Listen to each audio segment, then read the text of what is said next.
আজ থেকে ১৩৪ বছর আগে ১৮৮৭ সালে মহারাজা নৃপেন্দ্র নারায়ণের তত্ত্বাবধানে পশ্চিমবঙ্গের উত্তর অংশে গড়ে ওঠে এক বিশাল রাজবাড়ি। নাম দেওয়া হয় ভিক্টর জুবিলি প্যালেস। পরে এই প্রাসাদ লোকমুখে কোচবিহার রাজবাড়ি নামে পরিচিতি পায়। মহারাজা নৃপেন্দ্র নারায়ণ ছিলেন কোচ বংশের শাসক।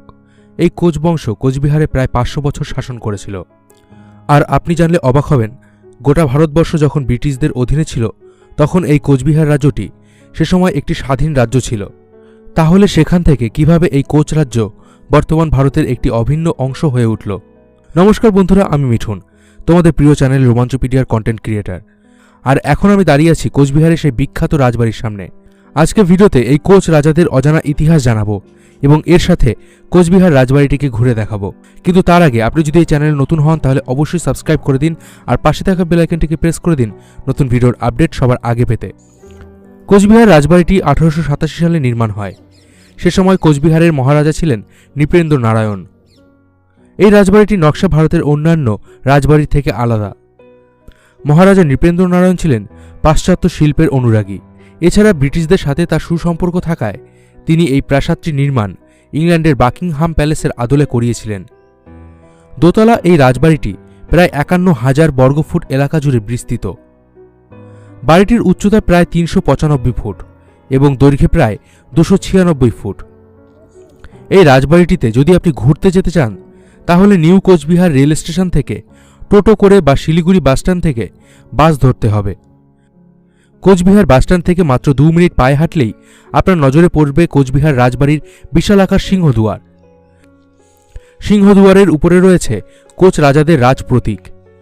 বর্তমানে করোনা মহামারীর ফলে এখানে টিকিট অনলাইনে কাটতে হয়। ভারতীয়দের জন্য এই টিকিট মূল্য ২০ টাকা এবং বিদেশিদের জন্য এই মূল্য ২৫০ টাকা। মোবাইলে অনলাইন টিকিট শো করিয়ে ভিতরে ঢুকলেই নজরে পড়বে এই বিশাল রাজবাড়িটি। তবে লকডাউনের জন্য বেশ কয়েক মাস এই স্থানটি বন্ধ ছিল। ফলে জমেছে আগাছা। সুসজ্জিত বাগান যত্নের অভাবে একটু মলিন হয়ে পড়েছে। রাজবাড়ির জেল্লাও খানিকটা কমে গিয়েছে। এই রাজবাড়িটি বর্তমানে ভারতীয় আর্কিওলজিক্যাল সার্ভের অধীনে রয়েছে। রাজবাড়ির প্রধান দরজা দিয়ে ঢুকলেই মনের ভিতর একটা আলাদা অনুভূতি কাজ করে। এখানেই একটা সময় বসত রাজসভা। রাজা, মন্ত্রী, চাকর সবকিছু নিয়ে গমগম করত এই রাজবাড়ি। আজ এখানে পর্যটকদের ভিড়। হারিয়ে গেছে রাজা ও মন্ত্রীরা। প্রধান গম্বুজের নিচেই রয়েছে রাজসভার কক্ষ। মেঝেতে রয়েছে একটা নকশা করা রাজ প্রতীক, যার অর্থ সত্যের জয় হোক। বর্তমানে এই গম্বুজের নিচে রয়েছে কোচ রাজা ও মহারানীদের মূর্তি এবং ছবি।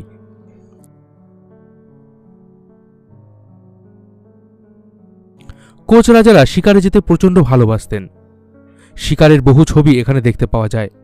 এছাড়া এখানে একটি হাতির মাথা রয়েছে, যেটির শিকার এই রাজবংশেরই কেউ করেছিলেন।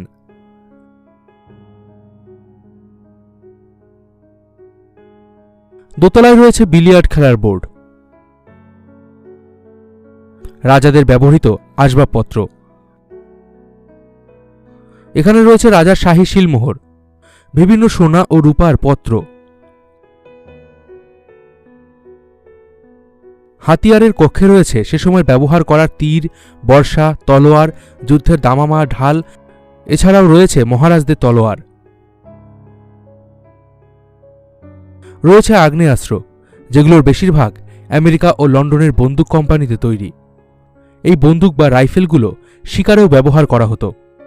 অনেক ব্রিটিশ অফিসার এই রাজবাড়িতে আসতেন এবং এখান থেকে জঙ্গলে যেতেন শিকারে।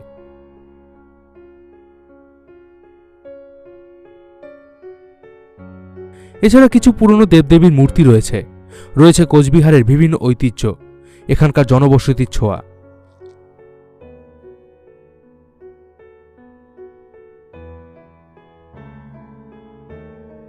বর্তমান কোচবিহার জেলাটি অতীতে কামরূপ রাজ্যের অন্তর্গত ছিল। ১৫৩৩ সালে বিশ্বসিংহ এই কোচবিহার রাজবংশের শাসন শুরু করেন।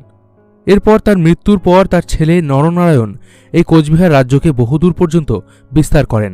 ১৭৭২ সালে ভুটানের সঙ্গে যুদ্ধের ফলে কোচবিহার রাজা ধৈর্যেন্দ্র নারায়ণ ও ওয়ারেন হেস্টিংসের মধ্যে একটি চুক্তি স্বাক্ষরিত হয়। এই চুক্তির ফলে কোচবিহার ব্রিটিশদের একটি করদ রাজ্যে পরিণত হয়।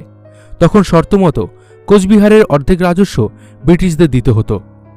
1773 সালে ব্রিটিশ ইস্ট ইন্ডিয়া কোম্পানির সঙ্গে একটি নতুন চুক্তির মাধ্যমে রাজ্যটি কোচবিহার নামে পরিচিতি পায় এবং এর রাজধানী নাম হয় বিহার ফোর্ট। কোচবিহার শব্দটির অর্থ কোচ জাতির বাসস্থান। কোচবিহার গেজেট অনুযায়ী মহারাজার আদেশ অনুযায়ী রাজ্যের সর্বশেষ নামকরণ হয় কোচবিহার। জয়পুরের বিখ্যাত মহারানী গায়ত্রী দেবী এই কোচবিহার রাজবংশের কন্যা ছিলেন।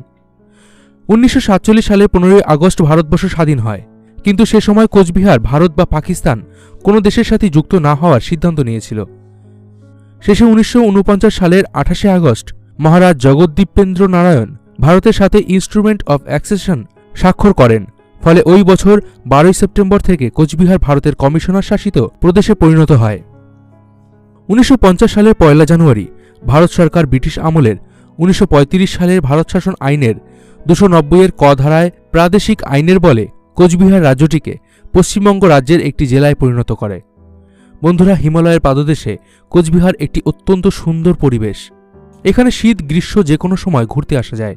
এখানে এই রাজবাড়িটি ছাড়াও আরও কিছু দর্শনীয় স্থান রয়েছে, যেগুলো আমি সময়ের অভাবে ঘুরে দেখতে পারিনি, যেমন সাগরদিঘি, কোচ রাজাদের তৈরি মদনমোহন মন্দির, যেখানে রাসের সময় অনেক বড় অনুষ্ঠান হয়, কামেতেশ্বরী মন্দির, সিদ্ধেশ্বরী মন্দির, এছাড়াও আরও অনেক। কোচবিহার শুধুমাত্র পশ্চিমবঙ্গ নয়, সারা ভারতের গর্ব।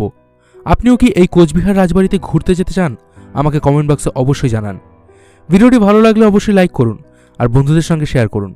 দেখা হবে পরের ভিডিওতে। ততদিন ভালো থাকবেন, সুস্থ থাকবেন।